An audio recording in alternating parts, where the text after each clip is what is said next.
이 시간 마음과 뜻과 정성을 모아서 영과 진리로 주일 2부 예배를 하나님께 드리겠습니다.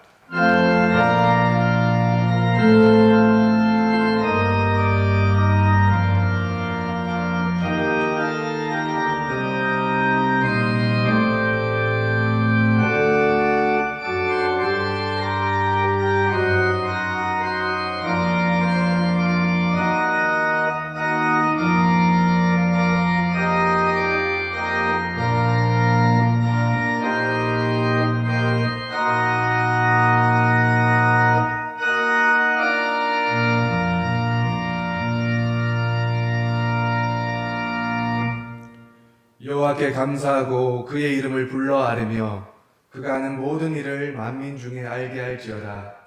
그에게 노래하며 그를 찬양하며 그의 모든 기이한 일들을 말할지어다. 그의 거룩한 이름을 자랑하라. 여호와를 구하는 자들은 마음이 즐거울지로다. 아멘.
형제가 연합하여 동거함이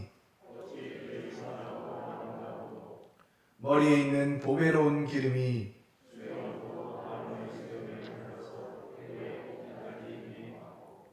헐몬의 이슬이 시온의 산들에 내린 같도다.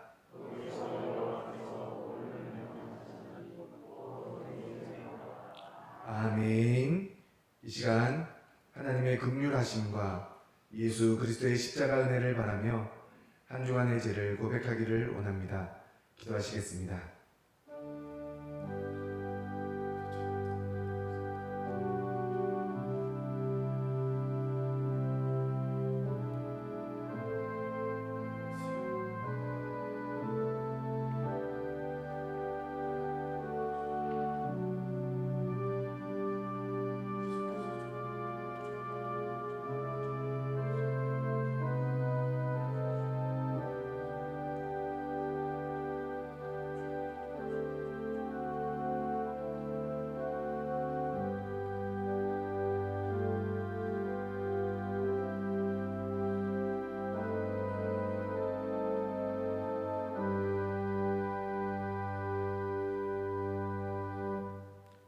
모든 사람이 죄를 범하였음에 하나님의 영광에 이르지 못하더니 그리스도 예수 안에 있는 속량으로 말미암아 하나님의 은혜로 값없이 의롭다 하심을 얻은 자 되었느니라.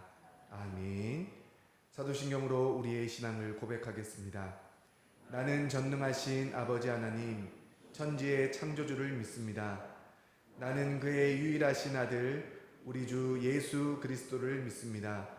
그는 성령으로 잉태되어 동정녀 마리아에게서 나시고 본디오 빌라도에게 고난을 받아 십자가에 못 박혀 죽으시고 장사된 지 사흘 만에 죽은 자 가운데서 다시 살아나셨으며 하늘에 오르시어 전능하신 아버지 하나님 우편에 앉아 계시다가 거기로부터 살아있는 자와 죽은 자를 심판하러 오십니다.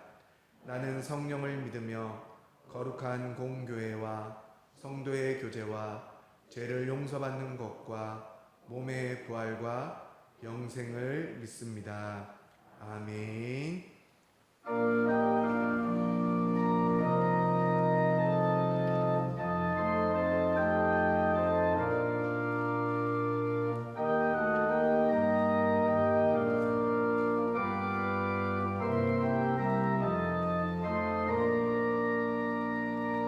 내 맘이 낙심되며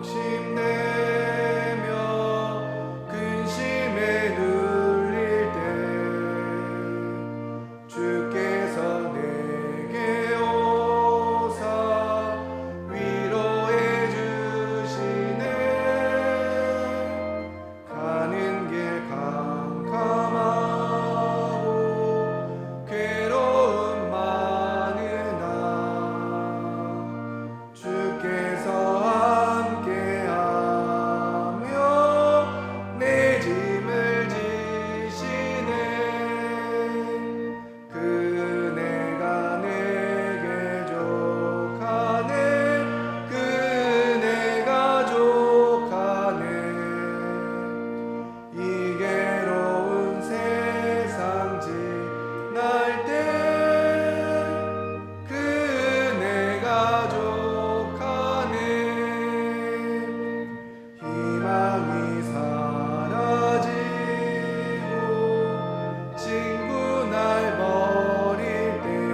사랑의 하나님, 지난 한 주간도 은혜 가운데 살다가 6월 첫 주일 예배의 자리로 다시 부르심을 받고 주님 앞에 나와 무기를 숙였습니다. 우리들의 삶에 늘 풍성한 은혜와 평안으로 함께하여 주시고 영원한 천국의 소망을 주신 하나님께 감사드립니다. 거룩한 예배로 하나님 아버지와 신령한 교제를 나누며 주님을 사모하는 마음을 모아 정성으로 예배 드리오니 기쁘게 받으시고 오늘 또 저희의 마음속에 변함없는 주의 사랑을 경험하게 하시며 이 감격으로 저희들의 영혼을 성결케 하여 주시옵소서. 코로나19 감염병의 확산이 2년째 이어지는 가운데 오늘도 각 가정에서 정성을 모아 경건하게 영상을 통해 예배를 드리는 주님의 백성들에게도 위로와 평안을 주시고 같은 은혜로 축복하여 주시옵소서. 코로나19 감염병으로 인한 어려운 시국 중에도 주님의 몸된 울산남목교회가 말씀과 기도에 힘쓰고 하나님의 뜻에 순종하는 교회가 되게 하옵소서.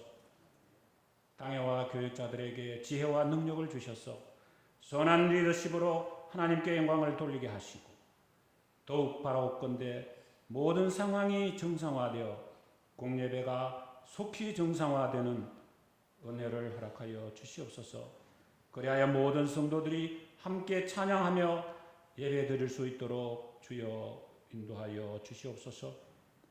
나아가 모든 전세계 모든 민족과 국가들이 슬기롭게 현실의 어려움을 잘 극복하게 하시고 주권자 되신 하나님을 더욱 두려워하며 겸손히 나아갈 자세를 취하며 주님께 다가갈 수 있도록 주님 인도하여 주시옵소서.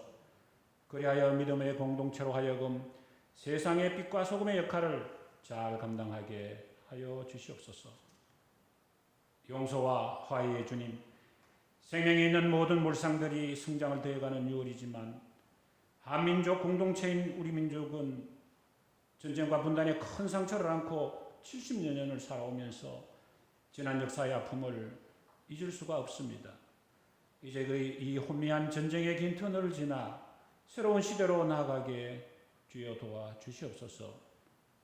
이 땅에 평화를 주시고 민족이 화합하여 이 땅에 다시는 전쟁의 어두운 그림자를 드리우지 않도록 온 인류의 소망을 이루어가게 하여 주시옵소서. 특별히 오늘 현충일을 맞이하여 나라를 위하여 목숨 바친 모든 분들께 주님의 그 영혼을 주님께서 그 영혼을 위로하여 주시고 평안 주시옵소서. 불의와 부정이 사라지게 하시며 남으로 나눠진 이 나라가 복음으로 통일되는 놀라운 축복의 역사를 이루어가게 하여 주시옵소서.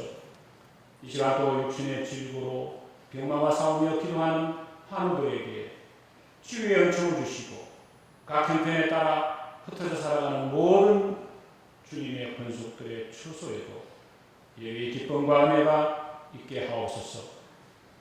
성전에서나 온라인으로 예배에 참여하는 모든 성도들이 목사님을 통하여 주시는 낙심이 밀려 올빼라는 제목의 말씀으로 은혜 충만히 받고 힘찬 발걸음으로 세상을 향해 나아가 복된 한 주간의 삶을 또다시 살아가게 하옵소서.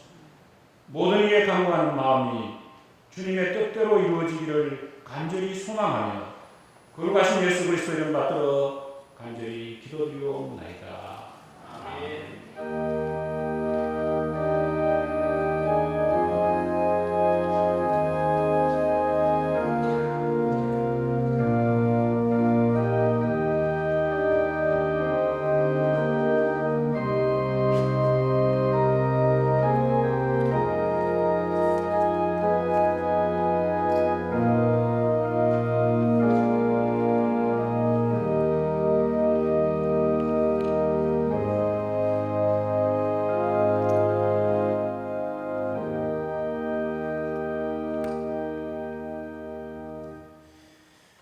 교회 소식을 전해드리겠습니다. 주보를 참고하시기를 바랍니다. 사회적 거리두기 단계가 오늘까지가 2단계고 내일부터는 1.5단계로 이렇게 하향이 되었습니다. 그래서 다음 주일도 6월 13일은 1.5단계에 맞춰서 지금은 예배 제한이 70명이지만 이제 105명까지 인원수를 늘리게 되었습니다. 그래서 우리 성도님들께서 거리두기 인원에 맞추어서 예배를 드릴 수 있도록 해주시기를 바라고, 무엇보다도 우리 성도님들이 가급적이면 교회에 나와서 회중 예배를 드릴 수 있도록 좀 힘써 주시기를 꼭 부탁을 드리겠습니다. 그래서 주보에 보면 다음 주에부터는 주일 오후 예배 정상으로 드립니다 그랬는데, 그렇게 하지 않고 우리 당분간은 주일 오후 예배를 드리지 않고 대신 밑에 보시면 알림란에 보시면 예배 시간 변경이 나와 있습니다. 그래서 우리가 7월부터는 예배 인원의 확충을 위해서 주일 낮 예배를 하나 신설을 하려고 합니다. 그래서 기존에 드렸던 9시, 11시 예배는 그대로 있고 7시 반에 예배를 신설해서 우리 성도님들이 예배 인원 제한에 불편함이 없이 누구나 나와서 이제는 교회 와서 예배를 드릴 수 있도록, 그리고 또 백신 접종이 많이 이루어지기 때문에 앞으로는 7월 달부터는 1차 백신 접종 이상 받으신 분들은 교회 예배 인원 제한 없이 어느 예배 때나 나오셔서 예배 드려도 상관이 없습니다. 그래서 그 나머지 분들을 인원 대상에 맞춰서 하기 때문에 우리 성도님들 가급적이면 예배 자리가 다 교회에 있습니다. 그래서 조금 두려워하시는 분들이 있는데 그러지 마시고 앞으로는 가급적 교회에 나오셔서 이렇게 예배를 드릴 수 있도록 해주시기 바랍니다. 그래서 이번 주 다음 주까지는 그냥 우리 지금 예배 시간에 맞춰서 예배 드리고, 그 다음에 셋째 주, 넷째 주, 6월 셋째 주, 넷째 주일은 우리가 임시적으로 한번 7시 반 예배를 드려보려고 합니다. 그래서 조금 예배 드리는데 문제점이나 또는 보완되어야 될 점이 있으면 7시 반 예배에 이런 성도들이 너무 적게 와서 예배를 못 드리면 다시 예배 시간을 좀 조정하든지 해서 7월부터는 우리가 예배를 3부로 예배 드리고 주일 오후 예배는 따로 드리지 않고 모든 성도들이 주일날 1부, 2부, 3부 예배 와서 그렇게 예배를 다 드릴 수 있도록, 그렇게 신앙생활 할 수 있도록 하려고 합니다. 그래서 여러분들이 꼭 참고하셔서 우리 가정에서 영상으로 예배 드리시는 분들도 이제는 교회 나와서 좀 정상적으로 예배 드리는 것이 좋지 않을까 생각을 해봅니다. 앞으로 백신도 계속 맞으니까 여러분들이 백신 접종도 하시고 그렇게 교회 나와서 함께 공동체로 신앙생활 하는데 힘써 주시기를 바랍니다. 그래서 여러분들이 꼭 목양 나눔을 읽어보시고 그 일에 함께 협조해 주시기를 꼭 부탁을 드리겠습니다. 그리고 연기되었던 항종직분자 피택을 위한 공동의회는 거리두기 추 상황에 맞추어서 별도로 여러분들에게 주보에 공지를 하고 날짜에 맞추어서 그렇게 실행하도록 하겠습니다. 그리고 변경된 일부 예배 반주자로 혹시 섬겨주실 분이 있으면 우리 부목사님들에게로 신청해 주시기를 부탁을 드리겠습니다. 그리고 우리 교회 본당 옆이죠. 옆에 있는 주차장은 6월 한 달 동안 한신 아파트에서 공사 관계로 인해 가지고 우리 교회에 좀 요청해 왔습니다. 사용할 수 있도록. 그래서 주일날과 수요일을 제외하고 다른 날에는 우리 한신 아파트에서 주차장을 사용하니까는 참고해 주시기를 바라겠습니다. 울산노예 남성교 연합회에서 21년 태국 헌선 지역 교회 건축을 위한 선교 대회를 하게 됩니다. 그래서 1차 대회, 2차 대회가 있는데 우리 성도님, 우리 남성교 여러분들은 참고하시면 되겠습니다. 교회 소식에 보면 앙헬레스 목장의 이성신 권사님께서 병원에 입원해 계십니다. 아마 이렇게 좀 미끄러지셔가지고 발목에 좀 골절을 당하셨는데 건강하게 잘 퇴원할 수 있도록 여러분을 위해서 기도해 주시기를 부탁을 드리겠습니다. 나머지 소식들은 주보를 참고하시기 바랍니다. 하나님 말씀입니다. 신약성경 고린도후서 4장 16절로 18절까지 말씀입니다. 신약성경 290쪽이 되겠습니다. 고린도후서 4장 16절로 18절 말씀입니다. 하나님 말씀을 제가 한 절 여러분 한 절 교독으로 보겠습니다. 그러므로 우리가 낙심하지 아니하노니 우리의 겉사람은 낡아지나 우리의 속사람은 날로 새로워지도다.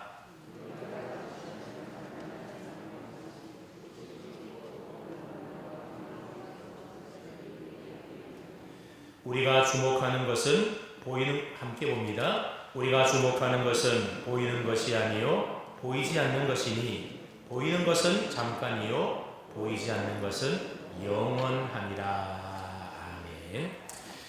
코로나 시대를 살아가는 오늘의 우리들이 가장 많이 흔하게 경험하는 감정이 있다라고 한다면 그것은 바로 낙심이 아닐까 생각합니다.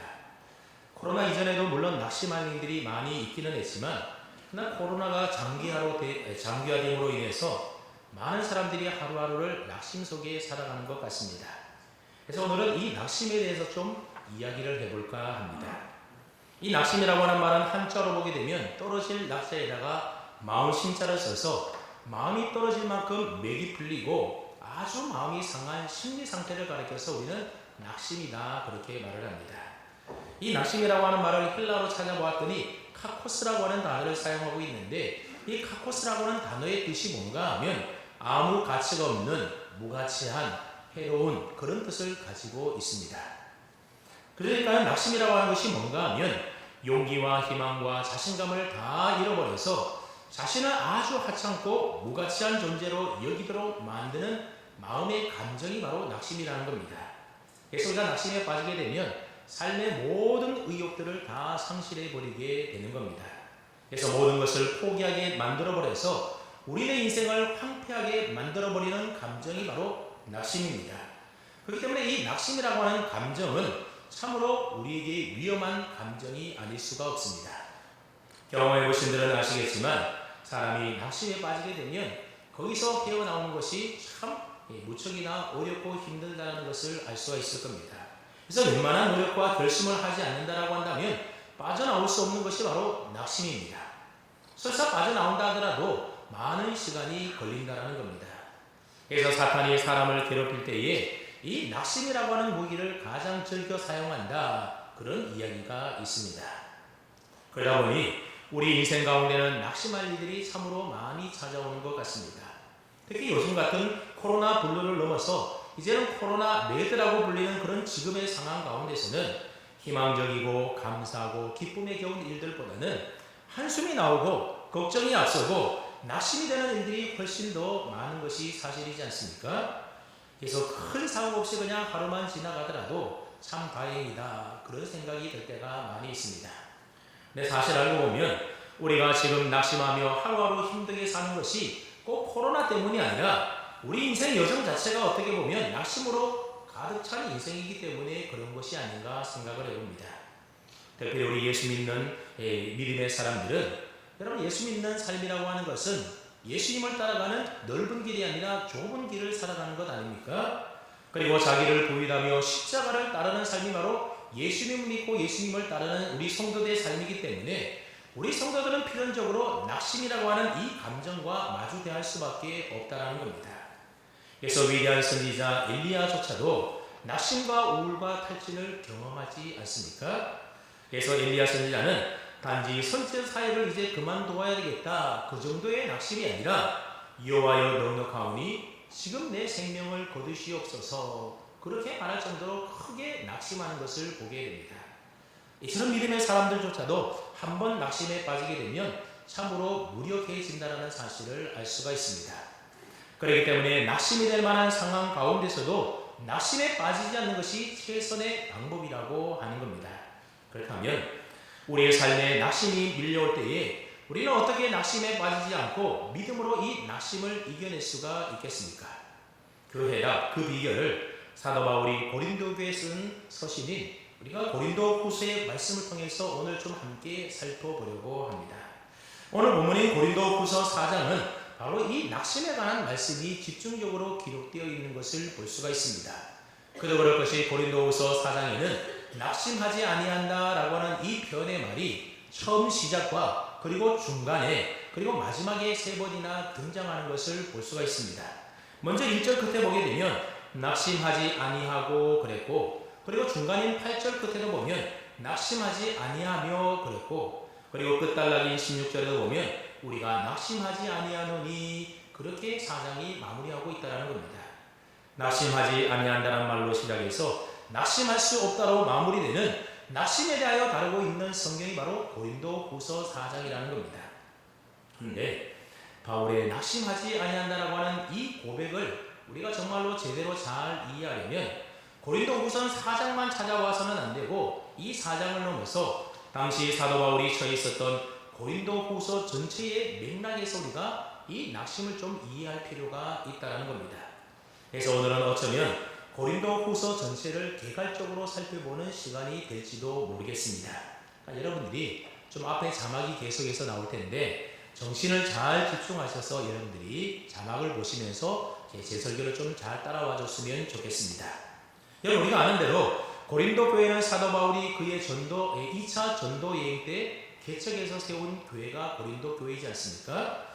바울은 지금까지 그가 개척하여 세운 이 고린도 교회를 굉장하게 진실하고 신실하게 섬겨왔다는 겁니다.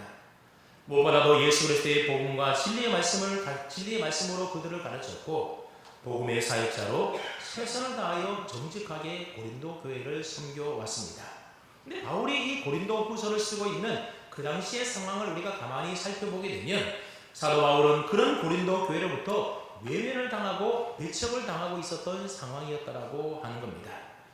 사도 바울이 고린도 교회에서 신실하게 사역했던 그간의 모든 사역들을 고린도 교회 성도들은 거부하고 그래서 바울은 거부를 당하고 있었던 그런 상황이 바로 지금 본문을 쓰고 있는 상황이었던 겁니다. 그래서 바울은 고린도후서 1장 12절에서 그들을 향하여 이런 말을 합니다. 우리가 세상에서 특별히 너희에 대하여 하나님의 거룩함과 진실함으로 행하되 육체의 지혜로 하지 아니하고 하나님의 은혜로 행함은 우리 양심이 증언하는 바니 이것이 우리의 자랑이라. 여러분, 지금 사도 바울은 자신의 양심까지 들먹이면서 내가 너희 가운데 행할 때에 특별히 거룩함과 진실함으로 행했다, 그렇게 말하고 있습니다. 그리고 너희에게 대하여 육체의 지혜로 하지 아니하고 뭘로 행했다라는 겁니까? 하나님의 은혜로 행했다라는 겁니다. 그리고 지금 또 나는 너희에게 그렇게 한 것에 대하여 나는 자랑스럽게 여긴다라고 말을 합니다. 이 말은 내 양심을 걸고 하는 너희를 향한 내 진심이다. 사도 바울이 그런 말을 지금 하고 있는 겁니다. 여러분, 보통 경우에는 내 진심을 남에게 설득하기 위해서 내 양심을 운운한다든지 아니면 하나님의 이름을 걸고 맹세한다든지 하는 일들은 보통의 경우에는 웬만해서 우리가 잘 하지 않지 않습니까? 그런데 바울이 지금 자기 양심을 들먹거리고 있다는 것은 무엇을 반증하는 말이겠습니까? 그 당시의 상황이 바울이 자기의 참 양심을 거론해야 될 정도로 바울의 거룩함과 진실함이 그들에게 의심을 받고 있었다는 것을 이야기해 주는 겁니다. 그래서 고린도후서 1장 1절 말씀해 보게 되면 사도 바울이 고린도 교회 서신을 보내면서 인사말을 하게 되는데 그 인사말을 보면 다른 서신들과 다르게 자신을 소개하고 있는 것을 볼 수가 있습니다. 일반적으로 사도 바울이 쓴 다른 서신들을 보게 되면 자신을 어떻게 소개하는가 하면 예수 그리스도의 종된 바울은 이런 식으로 보통 소개를 합니다. 즉 자신이 어떻게 예수 그리스도의 종이 되었고 어떻게 사도가 되었는지 별도의 부연 설명을 하지 않는다는 겁니다. 근데 고린도후서 1장 1절 말씀에 보면 사도 바울이 자신을 어떻게 소개하고 있습니까? 하나님의 뜻으로 말미암아 그리스도 예수의 사도된 바울, 이렇게 자신을 소개하고 있다는 겁니다.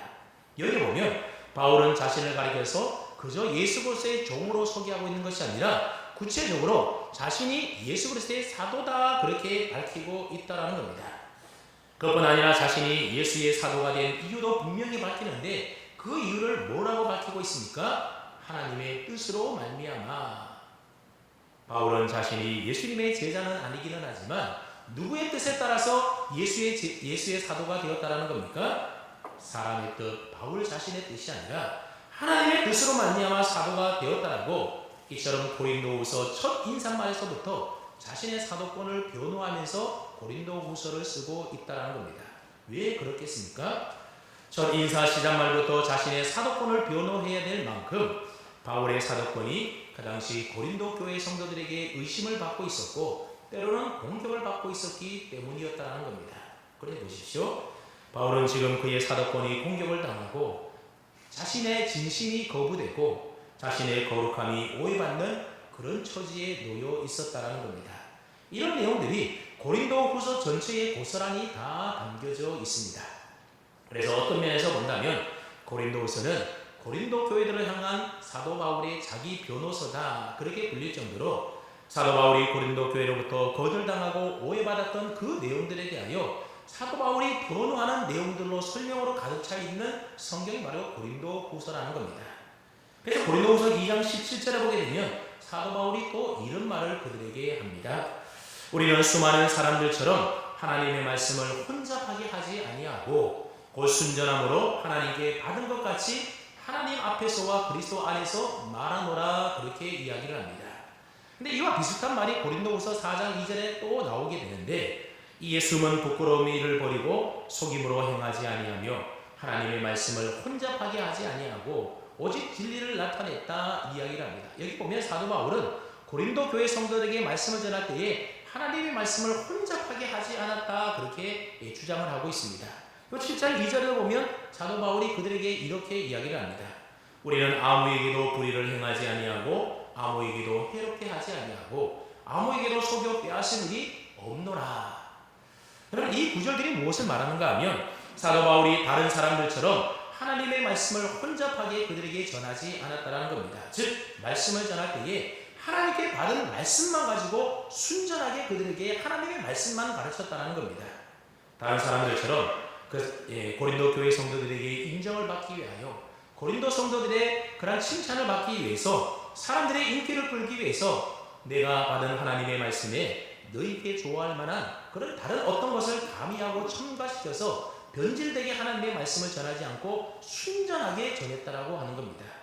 그렇게 속여 행함으로 하나님의 말씀을 혼잡시킨 적이 없고 오직 진리를 나타냈다 그렇게 지금 이야기하고 있습니다. 또 앞에서는 거룩한 척하면서 뒤로 숨어서는 부끄러움을 행하는 그런 사역하지 않았다는 겁니다. 아무에게도 불의를 행하지 않고 아무도 해롭게 하지 않고 아무도 속여 빼앗은 그런 일들이 사도 바울은 고린도 교회에서 행하지 않았다는 겁니다. 여러분 지금 사도 바울이 이런 말을 하는 이유가 무엇이겠습니까? 바로 사도 바울이 이런 사람이라고 그들로부터 공격받고 있기 때문에 자신이 그렇게 변호를 하고 있는 겁니다. 즉 사도 바울은 속여서 빼앗는 자다. 앞과 뒤가 다른 사람이다. 진리를 나타내지 않는 불의를 행하는 사람이다. 교회의 해로운 존재다. 그런 유언비어들이 지금 사도 바울이 그런 유언비어에 모함을 당하고 있었다는 겁니다. 그뿐만이 아니었습니다. 고린도후서 1장 15절 이하의 말씀을 읽어보게 되면 사도 바울이 고린도 교회에 2번이나 방문하려고 했던 계획을 가지 못했던 이유에 대해서 또 장황하게 밝히고 있습니다. 왜냐하면 당시 사도 바울은 고린도 교회 사람들로부터 이런 공격을 받고 있었기 때문입니다. 그래서 고린도 교회 사람들이 사도 바울을 향하여 뭐라고 이야기했는가 하면 바울은 말과 행동이 다른 사람이다. 바울이 말하기를 적어도 고린도 교회에 2번은 들리겠다고 말해놓고서 그 말을 실천하지 않는 즉흥적으로 계획하고 행동이 따르지 않는 말과 행동이 다른 사람이다. 그런 비난을 사도 바울이 고린도 교회 성도들로부터 비난을 받았다는 겁니다. 그래서 바울은 그들에게 가지 못한 어쩔 수 없었던 상황과 이유에 대하여 그들에게 장황하게 변명을 해야 될 필요가 있었던 겁니다. 그러다면 고린도후서 3장 1절로부터 또 3절 말씀해 보게 되면 그 당시 고린도 교회는 사도 바울에게 예루살렘 교회가 추천서가 없다라는 이유로 사도 바울의 사도권을 의심하면서 바울이 전하는 복음에 대하여 거절하는 사람이 있었다라는 겁니다. 한마디로 예루살렘 교회가 추천해 주시는 추천서를 보여달라. 그래야만 우리가 당신을 사도로 인정하겠다. 그랬다는 겁니다. 거기에 대해서 바울은 내가 너에게 대하여 추천서를 내밀어야 될 이유가 없다라고 이야기를 합니다. 왜냐하면 내가 전한 복음을 듣고 예수를 믿고 있는 너희들이야말로 가장 확실한 나의 추천서이기 때문이라고 이야기를 합니다. 그래서 바울은 너희들이야말로 나로 말미암아 나타난 그리스도의 편지다. 가장 확실한 추천서이다. 그렇게 또 그들을 향하여 변명을 하고 있습니다. 이게 또 끝이 아니었다는 겁니다. 고린도후서 4장 1절부터 6절까지 말씀을 보게 되면 사도 바울이 고린도 교회 교인들로부터 많이 크게 거절당하고 또 사람들이 사도 바울을 거부했던 그래서 사도 바울이 고린도 교회에서 실패했던 이유를 그들이 뭐라고 이야기하는가 하면 사도 바울의 능력이 부족해서라고 바울의 능력을 지적하는 고린도 교인들을 향하여 사도 바울이 또 변명하는 내용이 나오게 됩니다. 그래서 바울은 말하기를 너희가 내가 전한 복음을 듣고 예수님을 믿은 것은 내 능력 때문이 아니라 너희 마음의 영광의 복음의 광채를 비추신 그리스도의 능력으로 인하여 너희가 예수 믿게 되었다. 마찬가지로 너희 중에 나의 복음을 믿지 아니하고 나를 거절하고 나를 반대하는 사람들 역시도 내가 능력이 부족해서 그 사람들이 그런 것이 아니라 그들의 심령 가운데 영광의 복음의 광채가 비추이지 않았기 때문이다. 그렇게 또 자신을 변호하고 있습니다. 바울의 능력이 부족하다는 이 공격 외에도 고린도후서 10장 10절 말씀을 보게 되면 사도 바울의 대적자들이 또한 이렇게 공격을 해왔습니다. 우리 한번 고린도후서 10장 10절 말씀을 뜻을 대화하면 함께 읽어봅니다. 시작.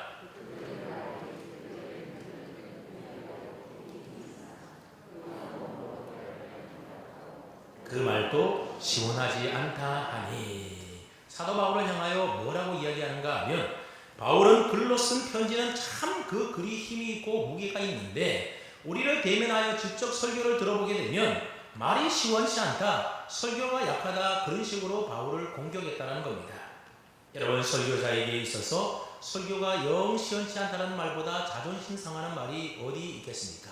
그럼 사도 바울의 글을 읽어보면 얼마나 힘이 있고 아마 사도 바울이 말을 잘 하지 못했는지 모르겠지만 아마 그 말씀도 순전하게 그대로 전했다고 한다면 그 말씀을 잘 들으면 아마 큰 은혜가 되는 말씀이었지 않겠습니까? 그래도 그들은 끊임없이 바울에게 그런 공격을 했다라고 하는 겁니다. 이런 그들의 공격에 대하여 사도 바울은 그렇지 않다라고 또 자신을 변호합니다. 내가 편지로 말하거나 직접 얼굴을 보고 말하는 거나 다르지가 않다라는 겁니다. 내 설교가 시원치 않다라고 너희가 여기는 것은 너희를 칭찬해주고 듣기 좋은 달콤한 말로 혼잡하게 하는 자들의 그 설교가 너희 마음을 빼앗아서 그런 것이다. 그렇게 이야기를 합니다.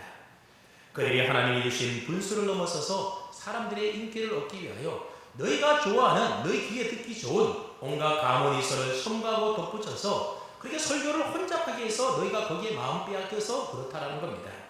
그런데 바울은 그들처럼 그렇게 하지 아니하고 좀 듣기 싫은 말이라 할지라도 하나님께 주신 그 범위와 한계에 따라서 순전하게 말씀을 전하고 설교를 했다라는 겁니다. 그런데 그보다도 또 더 심한 공격도 있었다라는 겁니다. 고린도후서 12장 16절 말씀을 한번 보십시오. 하여간 어떤 이의 말이 내가 너희에게 짐을 지우지는 아니하였을지라도 교활한 자가 되어 너희를 속임수로 취하였다 하니. 여러분, 이게 무슨 말입니까? 바울이 교활하게 고린도 교인들을 속임수를 써가지고 그들로부터 돈을 뜯어내었다, 그런 말입니다.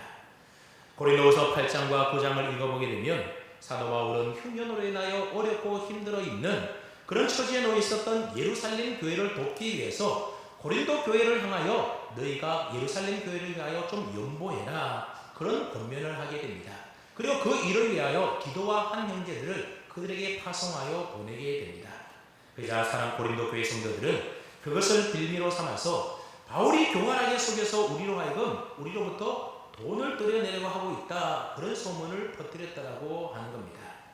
그런 오해에 대해서 바울은 일일이 사실이 아니라고 지금 자신을 변호하면서 변명하고 있다는 겁니다. 여러분, 한번 입장을 바꾸어서 한번 생각을 해보십시오. 만약 교회 안에 여러분들에 대한 잘못된 유언비어라든지 또는 사실이 아닌 왜곡된 말들이 교회 안의 성도들의 입에서 떠돌아다닌다라고 한번 생각을 해보십시오. 그래서 여러분들에 대하여 떠도는 그 유언비어에 대해서 여러분들의 입으로 교인들 앞에 스스로 한번 변명해야 한다라고 한번 생각을 해보십시오. 여러분, 얼마나 구차하겠습니까?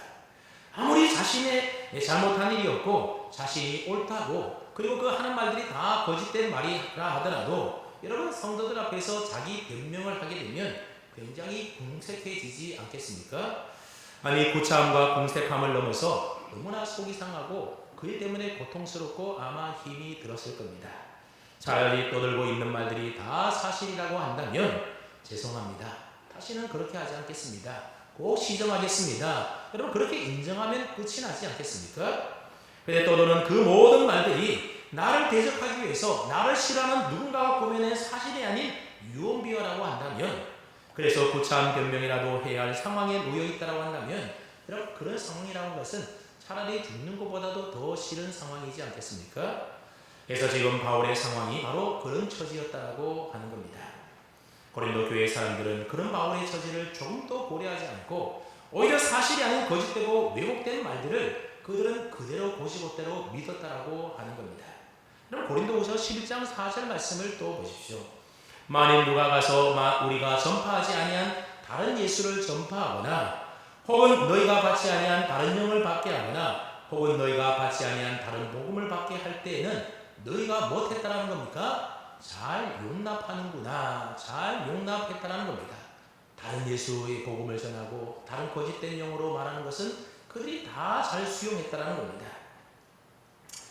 바울은 거부하면서도 거짓된 가르침은 그들이 잘 또 용납했습니다. 이와 비슷한 말이 바로 뒤이어 고린도후서 11장 20절에도 나오는데 한번 보십시오. 누가 너희를 종으로 삼거나 잡아먹거나 빼앗거나 스스로 높이거나 뺨을 칠지라도 너희는 용납하는구나. 이런 무슨 말입니까? 앞에서 말한 대로 고린도 교회 안에는 그들에게 듣기 좋은 말로 감언 이설을 하는 미혹하는 사람들이 있었는데 그들이 왜 그렇게 했다라는 겁니까? 그렇게 해서 고린도 교회 교인들을 자신들의 종으로 삼고 그들을 잡아먹기 위해서 그렇게 하고 있었다라는 겁니다. 심지어 그래서 심지어 그들이 빼앗거나 뺨을 침에도 불구하고 고린도 교인들은 어떻게 했다라는 겁니까? 그들을 다 용납했다라는 겁니다. 보십시오. 신실하고 거룩하게 육체의 지혜가 아닌 하나님의 은혜로 행하였고 그들을 해롭게 하거나 속일 일이 없고 하나님의 말씀을 혼잡하게 전한 적도 없고 늘 신실과 진실됨과 거룩함으로 대했던 사도 바울에 대해서는 고린도 교회의 성도들이 어떻게 대했다는 겁니까? 오히려 거부하고 대적하고 용납하지 않았다는 겁니다. 그에 반하여서 자기 육체를 자랑하고 고린도 교인들을 자신의 종으로 삼아 잡아먹으려 하는 그래서 자신들의 배만 불리려고 하는 그런 거짓된 자들에 대해서는 그들이 어떻게 했다는 겁니까? 잘 또 용납했다는 겁니다. 여러분 그런 모습을 본 사도 바울이 얼마나 마음이 속이 상했겠습니까? 그래서 바울은 고린도후서 11장 10장절에서 그들의 정체를 밝히고 있는데 뭐라고 밝히는가 하면 그런 사람들은 거짓 사도요 속이는 일꾼이니 자기를 그리스도의 사도로 가장하는 자들입니다. 그들은 거짓 사도들이고 속이는 일꾼이고 자기를 사도라고 거짓으로 가장하는 자들인데 고린도 교회 성도들은 그런 것들을 잘 또 수용하고 그들의 거짓된 가르침을 용납한다라고 그렇게 이야기하고 있는 겁니다. 그래서 바울은 자신이 세운 고린도 교회가 거짓된 가르침에 무너지는 것을 더 이상 지켜보고만 있을 수가 없어서 고린도 후서를 쓰기 전에 직접 고린도 교회를 방문한 적이 있었습니다. 하지만 사도 바울이 고린도 교회에 방문했을 때에 그들은 바울을 외면했고 오히려 바울을 문전박대해서 바울을 쫓아내게 됩니다. 그때 사도 바울은 너무나도 큰 충격과 마음의 아픔을 겪어서 고린도 교회 성도들 향하여 편지를 보내게 되는데 고린도후서 2장 4절에 보면 이 편지를 어떻게 표현하고 있는가 하면 보십시오. 내가 마음에 큰 눌림과 걱정이 있어 많은 눈물로 너희에게 썼노니. 그럼 이때 사도 바울이 쓴 편지가 고린도전서와 고린도후서 사이에 썼던 편지인데 지금은 남아있지 않지만 여러분 그러니까 사도 바울이 눈물로 썼던 편지가 있었는데 그 편지는 고린도전서와 고린도후서 사이에 썼던 편지입니다. 그다음 고린도후서는 몇 번째 쓴 편지겠습니까? 고린도 교회의 세 번째 쓴 편지라고 하는 겁니다. 두 번째 눈물로 쓴 편지는 지금까지 우리에게 전해져 오고 있지는 않습니다. 어쨌든 눈물의 편지다 그렇게 불리는 편지를 사도 바울이 쓰고 있습니다. 여러분 왜 눈물의 편지였겠습니까? 그때 사도 바울의 마음이 얼마나 괴롭고 힘들고 아팠던지 눈물로 썼기 때문에 눈물의 편지다 그렇게 불렸다는 겁니다. 그리고 사도 바울은 이 눈물의 편지를 그의 제자였던 디도편의 고린도 교회로 그렇게 보내게 됩니다. 그리고 디도가 좋은 소식 가져오기만을 손꼽아 기다리고 있는데 그때 아마 사도 바울이 드로아에 있었던 것 같습니다. 근데 드로아에 복음의 문이 열리는 겁니다. 그럼 고린도후서 2장 12절 13절 말씀을 한번 보십시오. 내가 그리스도의 복음을 위하여 드로아에 있음에 주 안에서 문이 내게 열렸으되 내가 내 형제 디도를 만나지 못하므로 내 심령이 편하지 못하여 그들을 작별하고 마게도냐로 갔노라 그렇게 사도 바울이 이야기를 합니다. 무슨 얘기인가 하면 지금 사도 바울은 소아시아에 있었던 드로아라고 하는 지역에 있었는데 이 드로아에서 복음을 전할 때에 복음을 전할 수 있는 기회의 문이 활짝 열리게 되었다라는 겁니다. 그러니까 얼마나 좋은 기회입니까? 근데 그때 사도 바울은 어떻게 했다라는 겁니까? 복음을 전하지 않고 오히려 고린도 교회 소식을 가져올 디도를 만나기 위하여 에게 바다를 건너서 마게도냐로 그렇게 건너갔다라고 하는 겁니다. 여러분 사도 바울에게 있어서는 이런 경우가 거의 없는 흔하지 않는 경우였습니다. 우리가 아는 것처럼 사도 바울은 복음을 전할 수만 있다면 자신의 생명을 조금 더 귀한 것으로 여기지 않는 그런 사람이었지 않습니까? 그런데 드로아에서 복음을 전할 수 있는 문이 열렸음에도 불구하고 고린도 교회로 파송했던 디도를 만나기 위하여 마게도냐로 그렇게 건너갈 정도로 당시 사도 바울의 마음은 고린도 교회 때문에 너무나 힘들고 어렵고 고통스러운 상황 가운데 놓여 있었다라고 하는 겁니다. 근데 참 감사하게도 디도가 와서 이제 마게도냐에서 디도를 만나게 되었는데 디도가 고린도 교회에 대한 좋은 소식을 가지고 오게 되었던 겁니다. 그리고 사도 바울의 두 번째 편지였던 눈물의 편지를 받고서는 그동안 바울의 오해했던 오해들을 풀게 되었고 그들이 회개하게 되었다는 겁니다. 그래서 바울이 이 디도의 편지를, 디도의 이 소식을 듣고서는 마음에 큰 위로를 받았다 말하고 있습니다. 그래서 고린도후서 1장에 보면 이 위로라고 하는 말이 엄청나게 많이 나오는 것을 볼 수가 있습니다.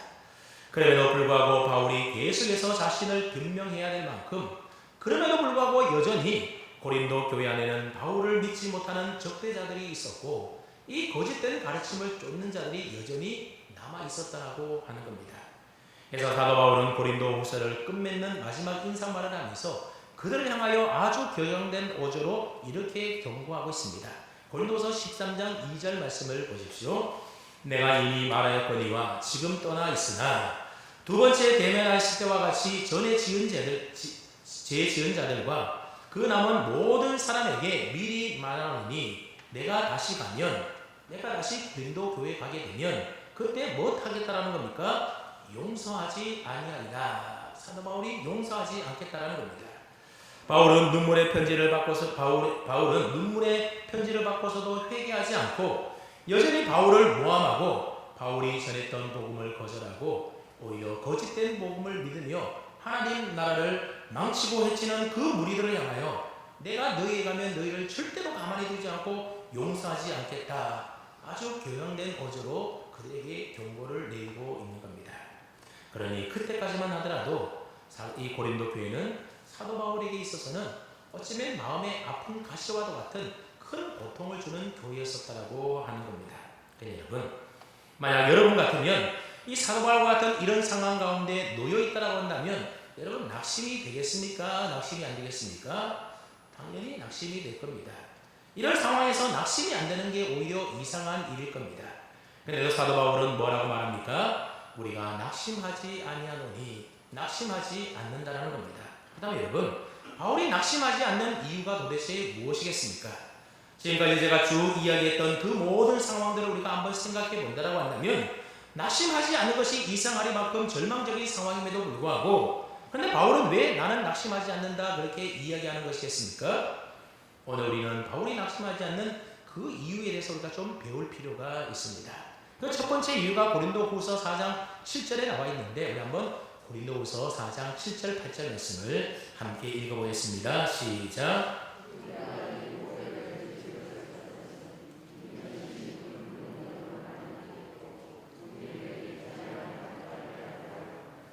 우리가 사망으로 우겨쌈을 당하여도 쌓이지 아니하며 답답한 일을 당하여도 낙심하지 아니한다 말하고 있습니다.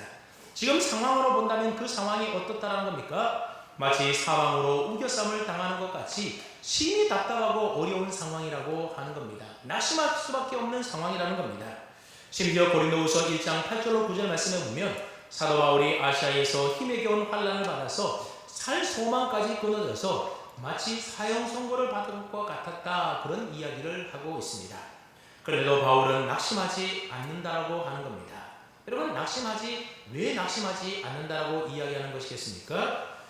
오히려 사망이 우겨쌈을 당하고 마치 사형 선고가 받은 아무런 그런 살 소망이 없는 심히 답답한 상황을 통해서 하나님이 자신에게 무엇인가를 드러내기 때문에 사도 바울은 낙심하지 않는다라고 지금 이야기하고 있는 겁니다. 그렇다면 바울은 낙심할 만한 상황 가운데서도 낙심하지 않을 만큼 하나님이 그에게 드러내는 그 무엇이라는 것이 도대체 무엇을 말하는 것이겠습니까?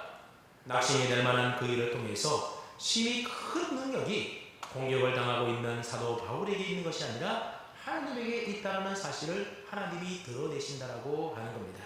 여러분 이게 무슨 말이겠습니까? 지금부터 하는 말을 좀 잘 들어보십시오. 바울을 좌절하게 할 만큼 할 만한 그 모든 상황들은 오히려 바울 자신으로 하여금 나는 아무런 능력이 없는 심히 연약한 존재라는 것을 고백하고 깨닫게 만들어준다는 겁니다. 그래서 바울은 이런 낙심할 수 있는 답답하고 어려운 상황을 무슨 기회로 여겼다는 겁니까? 심히 큰 능력이 자신에게 있는 것이 아니라 오직 하나님께 있다고 하는 그 사실을 깨달아서 이제부터는 자기를 의지하지 말고 오직 죽은 자를 다시 살리신 하나님만 의지할 수 있는 절호의 기회로 여겼다라고 하는 겁니다. 그래서 바울은 자신을 낙심케 만드는 이런 일들을 만날 때마다 어떻게 생각을 했는가 하면, 그래, 나는 이렇게 질그릇과 같이 한없이 연약하고 약한 존재이지, 그러니 나 자신을 의지해서는 안 되겠구나. 질그릇같이 깨어지기 쉬운 내 안에 계신 보배로운 주님을 의지하고 죽은 자 가운데서 나를 살리신 하나님의 능력을 의지해야 되지, 그것을 생각하고 깨달았다고 하는 겁니다. 그래서 바울은 자신이 그렇게 신실하고 정직하고 진실하게 주를 위하여 모든 것을 바쳤음에도 불구하고 인간적으로 볼 때 낙심할 수밖에 없는 환난이 자기의 삶에 연속적으로 계속 허락되는 그 이유를 뭐라고 생각했다는 겁니까? 이럴수록 연약한 내 능력보다 죽은 자를 다시 살리시는 하나님의 능력만 의지할 수 있도록 하나님의 선하신 손길이 나와 함께하고 계시구나, 그것을 생각했다는 겁니다. 그래서 바울은 낙심이 될 만한 상황이 그에게 몰려올 때마다, 그래, 지금의 환난과 어려움은 나로 하여금 나 자신을 의지하지 말고 오직 하나님만 바라보고 주님만 더 의지하며 살도록 나를 훈련시키시고 나를 더 성장케 하시는 하나님의 은혜의 손길이구나, 그거 생각하고 깨달았다는 겁니다. 바울에게는 바로 그러한 믿음이 있었기 때문에 아무리 낙심이 그에게 밀려오더라도 낙심하지 않았다는 겁니다. 오히려 그 낙심을 믿음의 성장의 기회로 성숙한 그리스도인으로 다듬어 가시고 훈련시키시는 하나님의 섭리와 역사로 받아들였다라고 하는 겁니다. 여러분, 우리가 어려움과 고난과 환난을 당할 때 왜 낙심하게 되는 것이겠습니까? 우리에게 닥친 그 고난과 환난 속에 담겨져 있고 숨겨져 있는 하나님의 은혜의 손길을, 하나님의 섭리를 깨닫지 못하고 발견하지 못하기 때문에 우리는 낙심하게 되는 것입니다. 하지만 우리를 낙심케 하는 그 고난과 환난 속에 숨겨진 우리를 향한 하나님의 선하신 손길을 우리가 발견할 수만 있다라고 한다면 우리는 환난 중에도 낙심하지 아니하고 오히려 기뻐하며 감사할 수 있게 되는 겁니다. 그래서 야고보서 1장 2절 말씀을 보면 너희가 여러 가지 시험을 당하거든 온전히 기쁘게 여기라. 여러 가지 시험, 하나의 시험이 아니라 여러 가지 시험이 계속해서 낙심할 만한 일들이 우리에게 밀려올 때에 오히려 어떻게 여기라는 겁니까? 낙심하거나 좌절하지 말고 기쁘게 여기라고 이야기하고 있습니다. 사랑하는 성도 여러분, 지금 혹시 물질로 경제적인 어려움을 겪고 계신 분들이 계십니까? 아니면 다른 사람과의 관계에서 눈물을 쏟고 계신 분이 계십니까? 아니면 육체의 질병으로 신음하며 괴로워하는 성도님들이 계십니까? 그렇다라도 여러분 낙심하지 마십시오. 왜냐하면 지금 우리가 당하는 이 모든 고난과 환난 속에는 우리를 하나님의 자녀답게 성장시켜 가시는 하나님의 선하신 손길이 그 속에 숨겨져 있기 때문에 그렇습니다. 그럼 우리는 우리의 힘으로 어찌할 수 없는 그 어려움을 통하여 무엇을 배워야 한다는 겁니까? 내 인생이라는 것이 내 힘에 있는 것이 아니라 내 지식과 내 머리와 내 능력에 있는 것이 아니구나. 나의 인생이 도울 힘이 없는 방법과 인간의 어떤 수단이나 방법에 달려 있는 것이 아니구나. 오직 죽은 자를 다시 살리시는 하나님만이 내가 의지해야 될 나의 도움이시구나 하는 것들을 우리가 배워야 한다는 겁니다. 그러므로 여러분의 인생에 낙심이 밀려올 때에 오직 하나님만 바라보고 의지하도록 우리를 성장시켜 하시는 하나님의 그 선하신 손길이 여러분의 흘리는 눈물과 당하는 고난 뒤에 숨겨져 있다는 사실을 잊지 마시고 꼭 기억해서 여러분에게 찾아온 그 낙심을 이길 수 있기를 바랍니다. 계속해서 낙심이 밀려올 때 우리가 낙심하지 않을 수 있는 또 하나의 비결이 뭔가 하면 오늘 본문 말씀인데 우리 고린도후서 4장 6절로 8절 말씀 좀 길지만 우리가 함께 뜻을 생각하며 읽어보겠습니다. 시작.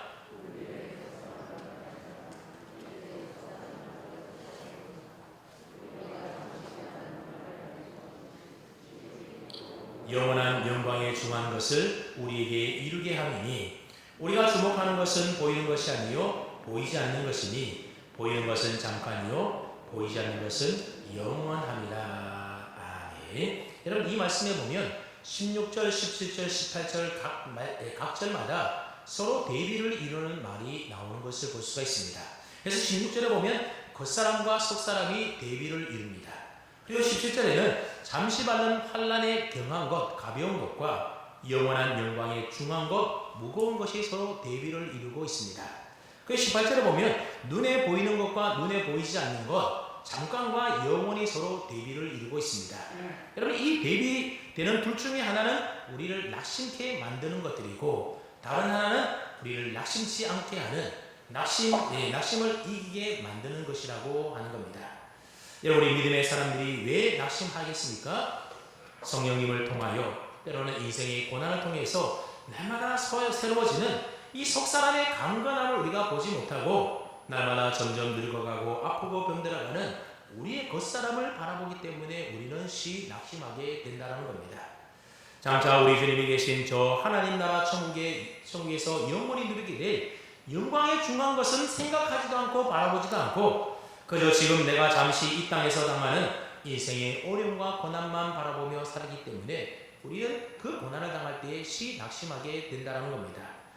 현재 고난은 장차 우리에게 나타날 영광과 비교할 수 없다라고 하시는 로마서 8장 18절 말씀을 우리가 다 잊어버리고, 고난 속에 숨겨진 영적인 축복을 보지 못해서 당장 눈앞에 보이는 유익과 평안과 안락함을 추구하며 살기 때문에 그것이 이루어지지 않게 되면 우리는 낙심하게 된다는 겁니다. 여러분, 우리를 낙심케 만드는 우리의 겉사람이나 우리가 받는 환난이나 고난과 어려움같이 우리를 낙담케 만드는 눈에 보이는 것들은 다 잠시 잠깐뿐이라고 하는 겁니다. 영원하지 않습니다. 그리고 이 모든 것들도 다 지나간다라는 겁니다. 지금 고난받아서 낙심해서 죽을 것 같아도 여러분, 조금만 시간이 지나가면 다 이 또한 지나간다라는 겁니다. 잠시 잠깐뿐입니다. 하지만 나를 낙심케 만드는 그런 환난 속에서도 선하신 하나님의 손길을 발견해서 나의 속사람을 날마다 새롭게 변화시켜가는 사람은, 즉 하늘의 소망을 두고 살아가는 사람은 영원한 영광 중에 거하게 된다라고 하는 사실입니다. 그래서 우리 믿음의 사람들은 눈에 보이는 이 땅의 잠시 잠깐의 것에 주목하며 살아가는 자들이 아니라 눈에 보이지 않는 영원한 것에 주목하며 살아갈 때에 우리는 이 땅에 잠시 잠깐 보이는 것 때문에 낙심하지 않게 되는 것입니다. 그래서 이 사실을 우리가 진정으로 깨닫고 진심으로 믿고 살아가는 믿음의 사람이라고 한다면, 아무리 감당하기 힘든 낙심의 상황이 우리의 삶 가운데 몰려온다 할지라도 그 믿음으로 낙심을 이겨낼 수가 있다는 겁니다. 이런 사람은 낙심이 될 만한 상황을 만나게 될 때에 장차 하나님께서 나를 위하여 예비해 놓으신 저 영원한 영광의 기업에 비한다면 지금의 이런 고난의 상황은 아무것도 아니라는 사실을 알아서 낙심하기보다는 오히려 그 고난이 줄 유익을 생각하며 그 고난을 즐길 수 있게 된다는 겁니다. 마치 서핑을 즐기는 서퍼들이 더 세고 강한 파도를 만나게 될 때에 더 재미있고 신나게 즐길 수 있는 것처럼 말입니다. 자, 성도 여러분, 지금 여러분의 삶에 낙심이 될 만한 어려운 문제들이 있습니까? 고난과 근심과 환난 중에 있습니까? 그렇다 하더라도 믿음을 가지시고 낙심하지 마시기 바랍니다. 오늘 본문의 사도 바울처럼 말로 다할 수 없는 고난과 시련의 역경 속에서도 보이지 않게 역사하시는 하나님의 선하신 손길을 꼭 발견할 수 있기를 바랍니다. 그래서 오직 하나님을 의지하는 것 외에는 내게 소망이 없구나. 질그릇 같은 연약한 내 속에 보배로운 주님이 계시구나. 그래, 지금 당장 눈앞에 보이는 환난에 경한 것, 그것 주목하며 살지 말고 눈에 보이지는 않지만 나를 위하여 예비해 두신 저 영원한 주님 나라 그 영광 보며 살아야 되지. 꼭 그렇게 할 수 있기를 바랍니다. 그럴 때에 이 땅에서 잠시 잠깐 동안 반짝거리다 사라지는 사람들의 박수와 인정과 인기에 목말라하는 인생으로 살아가는 것이 아니라 고난을 통하여 속사람이 날마다 새로워지고 더욱 강건해져가는 성숙한 믿음의 사람으로 세워져 가는 것입니다. 이게 바로 고난을 통하여 하나님이 우리에게 주시는 유익이고 또 우리에게 어려운 그런 낙심할 만한 일이 밀려오는 이유가 되기도 한다는 겁니다. 그래서 그 과정을 거쳐야만 사도 바울이 고린도후서를 통하여 고백하는 세상이 감당하지 못하는 온전한 믿음의 사람으로 우리가 세워질 수 있게 되는 것입니다. 그럴 때 우리는 사방으로 우겨쌈을 당하여도 쌓이지 아니하게 되고 답답한 일을 당하여도 낙심하지 아니하고 박해를 받아도 버림받지 아니하며 거꾸로 트림을 당하여도 망하지 아니하고 속이는 자 같으나 참된 자이고 무명한 자 같으나 유명한 자이고 죽은 자 같으나 살아있으며 징계를 받는 자 같으나 죽임을 당하지 아니하고 근심하는 자 같으나 항상 기뻐하고 가난한 자 같으나 부유하고 아무것도 없는 자 같으나 모든 것을 가진 자가 될 수 있다라고 하는 것입니다. 바라기는 저와 모두가 밀려올 만한 낙심할 만한 그러한 어려운 상황 가운데서도 결코 이 믿음 가지고 낙심하지 마시기 바랍니다.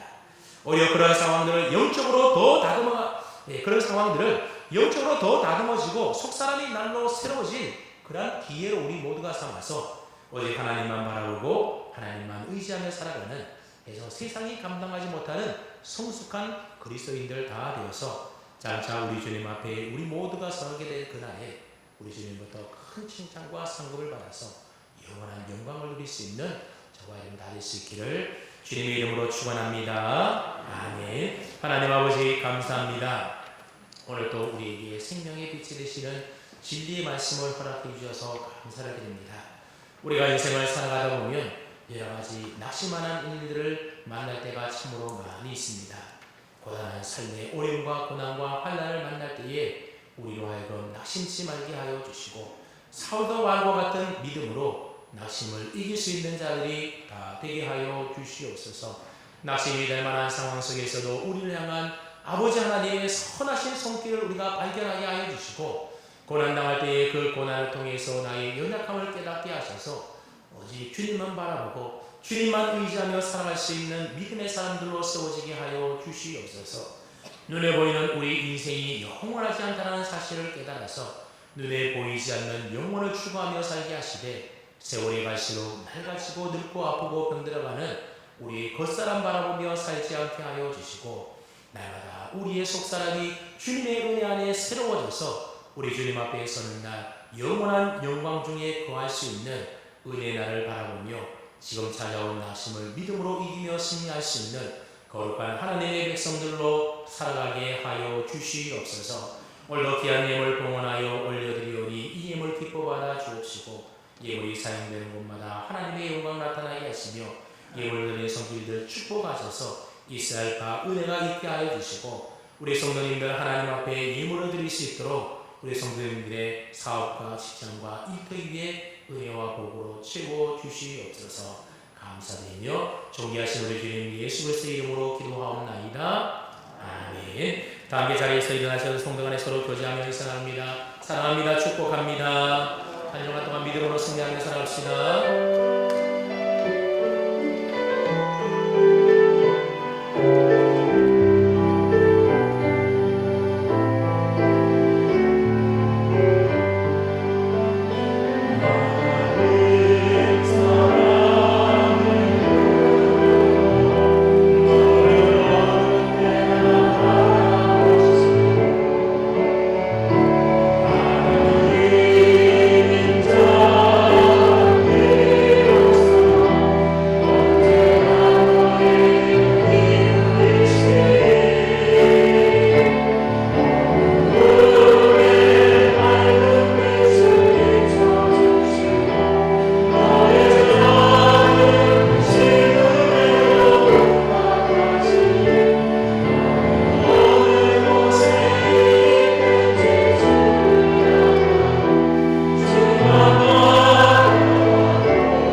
우리 주님 예수 그리스도의 은혜와 하나님 아버지의 한결같으시고 변함없으신 사랑하심과 보혜사 성령님의 교통하심이 우리를 낙심케 만드는 고난의 상황이 밀려올 때에 그 고난 속에서도 하나님의 선하신 손길이 있음을 믿음의 눈으로 바라보며 오직 하나님만 의지함으로 낙심하지 아니하는 믿음의 삶, 승리의 삶을 살아가기를 소망하며 오늘도 예배하는 사랑하는 산나무교회 모든 성도님들 위해와 오늘도 가정에서 영상으로 함께 예배드리는 모든 하나님의 백성들과 우리의 사랑하는 가정과 자녀들 수고하며 땀 흘려 일하는 일터와 직장과 사업 위해와 우리의 모든 목장에서 섬기는 선교지와 선교사님 위해 그리고 이 나라 이 민족 위해 지금부터 영원토록 함께 하시기를 간절히 축원하옵나이다. 아멘.